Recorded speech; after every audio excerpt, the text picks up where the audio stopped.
Good evening. Before we start tonight, we have Eric Herrera who will introduce our interpreters from Just Communities. They have a few words before we start tonight's program. Erica? Good afternoon, community members. I do have Simone Rivandeneira with Just Communities, and she's going to provide you with information on how to use the interpreting feature.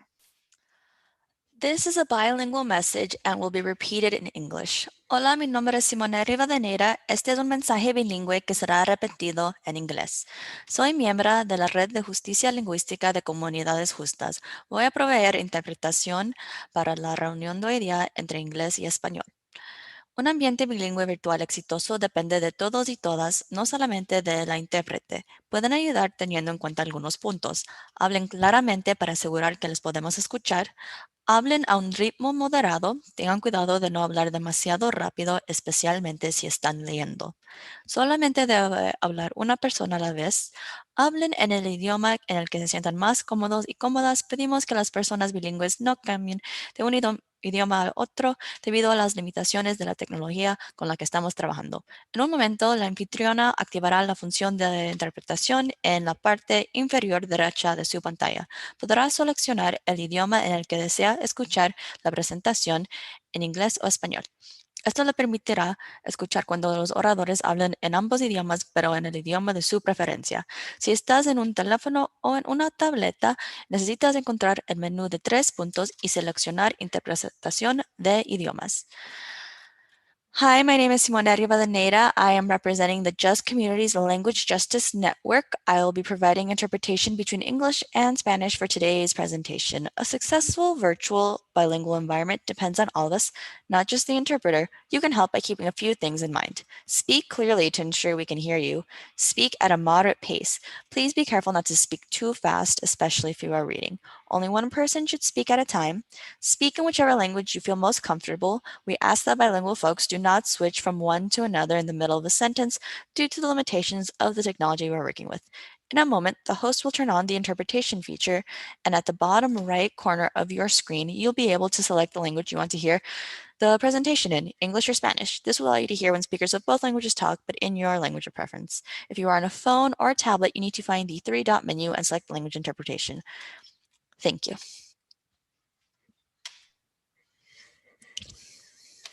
Thank you for that. Welcome to our final community conversation program this month. May was dedicated to police and community relations. These discussions took place every Thursday night from 6:30 to 7:30 p.m. Participants will have the ability to ask questions and provide comments. If you wish to ask a question and you have joined via the web, please use the raise your hand icon. Once called upon, you will have 2 minutes. If you wish to ask a question but have joined the meeting by calling in, you will need to press *9 in your phone keyboard to raise your hand. Your name will be called by using your last 4 digits of your phone number. You will need to dial *6 to unmute yourself, and you will have 2 minutes. Please know that the city reserves the right to disconnect your participation if the comments become offensive or foul language is used. I want to thank everybody for attending tonight. Unfortunately, tonight we do have a hard stop at 7:30 due to prior commitments this evening. So I want to get that out in advance. Tonight's discussion will be community relations. What can we do to build relationships with Fillmore Police Chief, Captain Garo Karigian. Captain, it's all yours. Thank you, Dave. First, I want to thank all of you that have participated in these important conversations. I hope the last 3 weeks have provided some answers to frequently asked questions about your police department. I want to express my thanks to the city for investing resources to present these important conversations. Tonight's presentation will be a little different. I'll share with you some of the ways your police department engages the community, but more importantly, I want to hear your suggestions about other ways that we can engage the community. Erica, can we go to the second slide, please?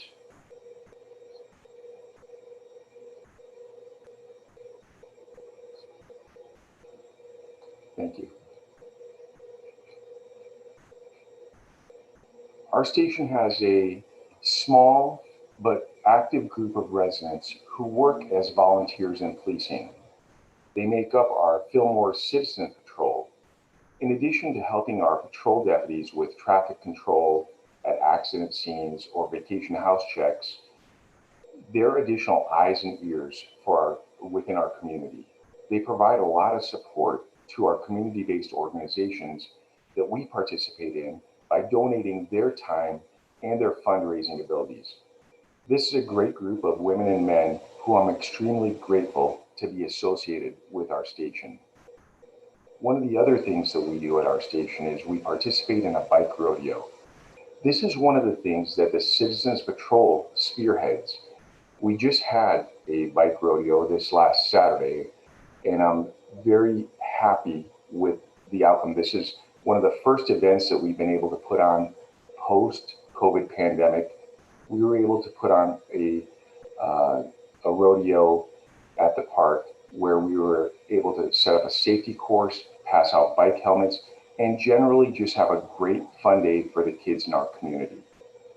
One of the other things that we're currently doing is we have an Explorer program that is second to none.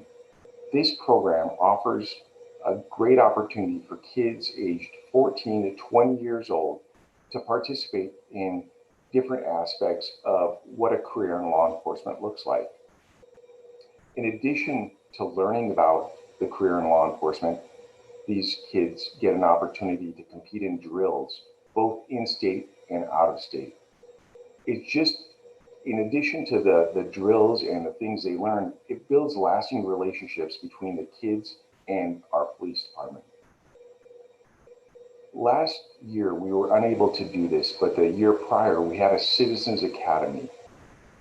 The Citizens Academy is an academy where residents of Fillmore get to learn about the tools that we use at the police department and some of the training that we get.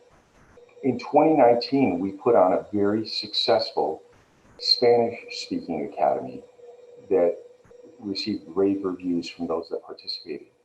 In 2020, we were preparing for an English-speaking academy. Unfortunately, because of the pandemic, we had to call that off. That's one of the things that you'll see in the later slide that I hope to reinstate when we're back to being able to put on programs where we can invite members of the public back into the station. Another program that we do here at our station is we work closely with the Public Works Department to remove graffiti. This is something that our school resource officers have spearheaded, and it's very important that graffiti is removed. Oftentimes, gang graffiti is a precursor to much more serious violent crimes that we all want to prevent. As most of you know, there are several service clubs in the community. I've had the opportunity to make presentations at both the Fillmore Rotary as well as the Fillmore Lions Club. These service clubs have been vital in building relationships with a lot of members within our community, and I'm grateful for that. The next thing I'd like to share with you is the Youth Reinvestment Grant. This is a grant that we applied for and obtained from the California Board of State Community Corrections. We partnered with the Boys and Girls Club of Fillmore to provide extra help and mentoring to 30 junior high students as they prepare for high school. We're about to start our second cohort this July, and I'm excited about the continued partnership to provide help to some of our local students. One of the other things that our deputies regularly do to engage the community is visit our schools. The visits to the schools can be things as informal as stopping by to have lunch on campus, to reading to kids in classrooms. Again, it's a great opportunity for us to build these relationships with the youth in our community. One of the things that's near and dear to my heart is the Boys and Girls Club of the Santa Clara Valley. It's near and dear to my heart because I participated. When I did it, it was a boys club because it was a few years ago, and I'm older than I want to admit on camera right now. But we work very closely with the Boys and Girls Club to find ways to improve outcomes for our local kids. We work to obtain scholarships for kids so that they could participate in the extended learning program offered during the COVID pandemic, where kids had to do distance learning. We were also able to start a bike builder club that has provided a two-part benefit. Club members assist other club members by fixing bikes and giving those bikes to the kids that need them. I've had the opportunity to actually look in the eyes of these kids and see the glitter of happiness, not necessarily the kids getting them, but the kids giving them. This is a great program that we started here at the Fillmore Boys and Girls Club, but it's expanding to other clubs. And it's just something that we did in partnership with them that I'm very proud of. The other things that we do on an annual basis is the trunk or treat. Our police department, with the support from our Citizens Patrol, the Explorer Post, and Fillmore Search and Rescue, has been a constant presence at our at the annual trunk or treat, and we're looking forward to that this year, if permitted to do that. And finally, the Christmas toy giveaway. This is something that we work closely with the Fillmore Fire Department, as well as other community-based organizations, to really reach out to the children in the community to brighten their Christmas season. It's both a toy as well as food for the family, and it's something that I've had the opportunity to participate in the last couple of years. Even with the pandemic, the outcome has been absolutely great. That's pretty much the end of my presentation. I have one more slide. So Erica, if we can go to the next slide, please.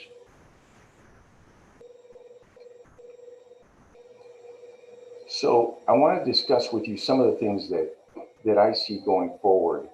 One of the things is I would really like to have coffee with a cop events, and I'd like to have those on a regular basis. Obviously, we're going to be restricted to the size that we can have them until we completely open up. But that's one of the things on the horizon for 2021. The other thing is the Citizens Academy that I mentioned earlier. When permitted, that's another program that I think is really valuable to developing partnerships with the residents in the community. And the last thing is I really want to listen. I want to listen to the suggestions that you have to continue with this community engagement and things that you think are of value. That's all that I have, Dave, and I'm looking forward to listening to the participants to see what kind of things they have for us. All right, thank you. Erica, if there's anybody who has any questions out there, we'll let you go ahead and call them in and we'll go from there. Thank you so much. Thank you.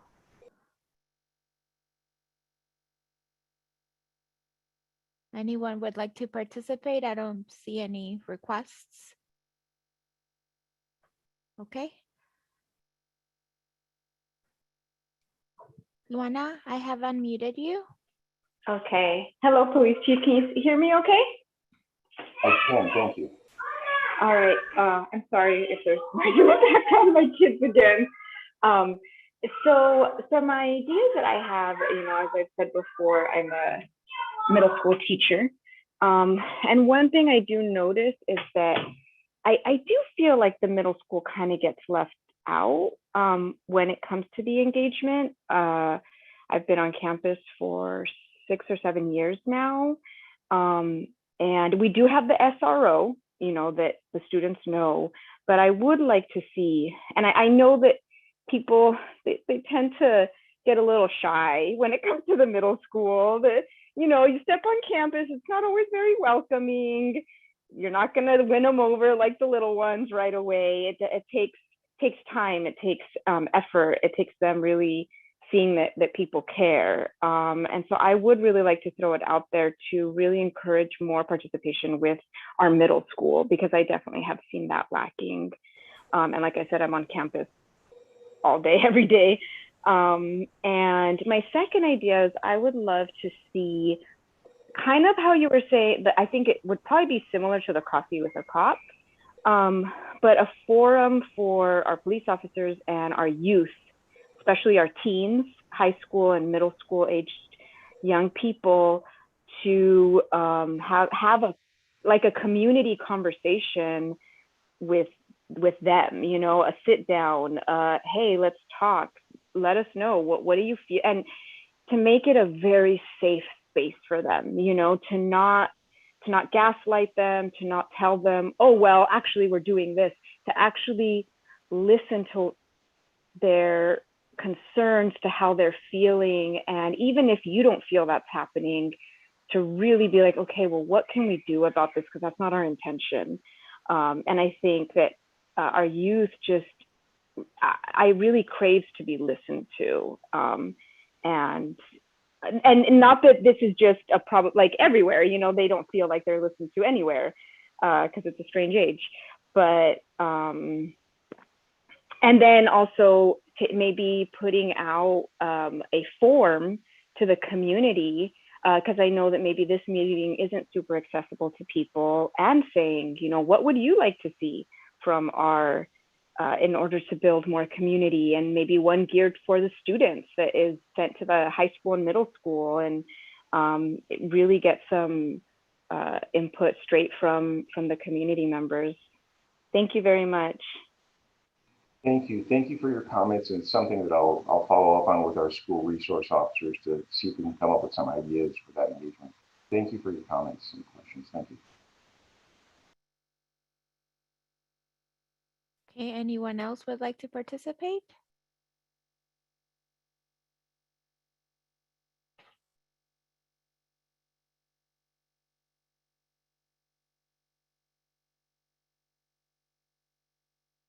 I'm not seeing any other requests. Okay, we do have one.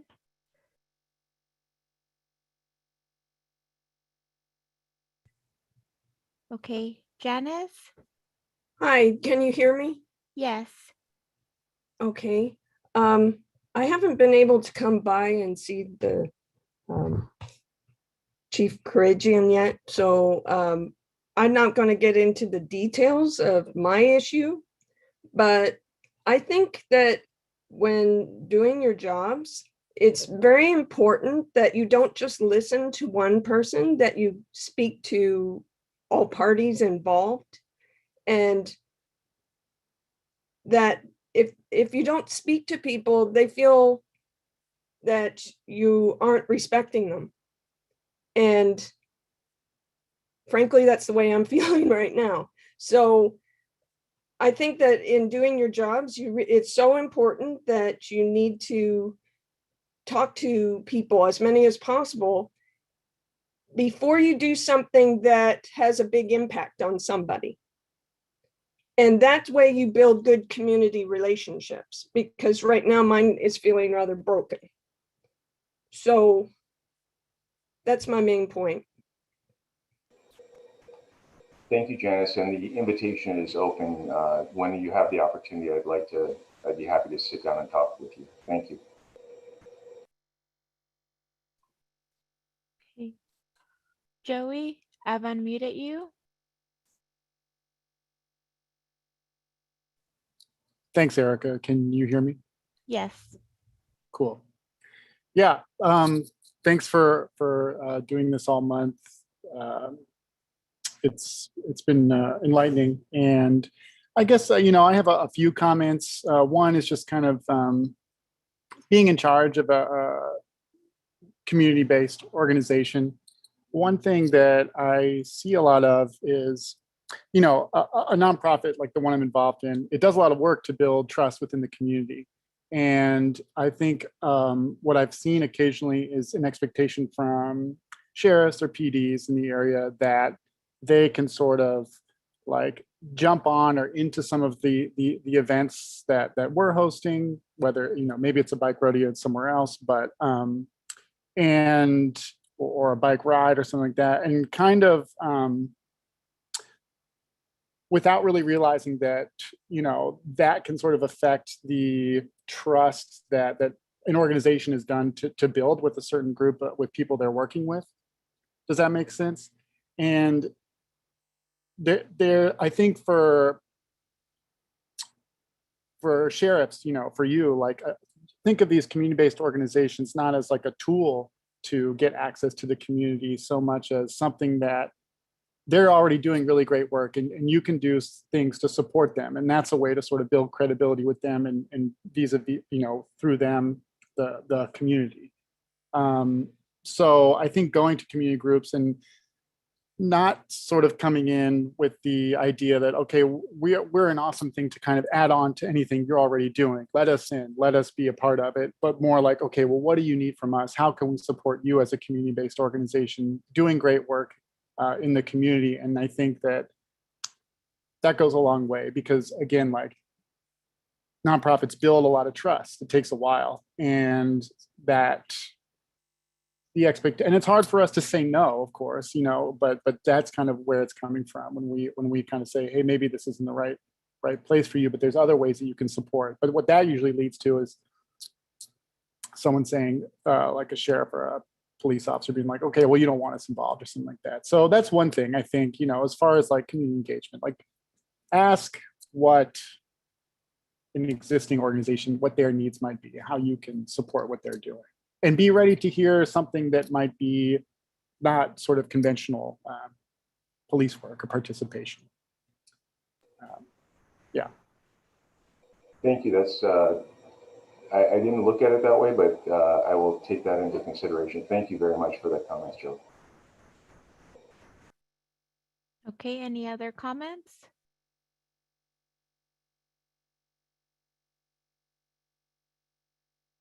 I don't see any other hands. Okay, well, thank you, and thank you, everybody. We'll kind of wrap up tonight. Just want to thank everybody for coming here and listening for the past 4 sessions. Also want to remind everybody that June is Pride Month, and we will be holding several community conversations. Our first one will be Thursday, June 10th, from 6:30 p.m. to 7:30 p.m. And we'll be working with the Coalition for Family Harmony for LGBTQ plus 101 education. We're gonna have 2 parts. The first part is LGBTQ plus 101 basics. The second one will be on Thursday, June 17th, again, from 6:30 to 7:30 p.m., working with the Coalition for Family Harmony. And part 2 will cover LGBTQ plus best practices. Please check our website and social media platforms to obtain a link to register. If you have any questions regarding upcoming programming, please contact Erica Herrera at 805-946-1712. And again, thank you everybody for participating tonight. And for those of you who have been participating with all 4 of them, and please have a safe weekend and enjoy your families. Thank you very much.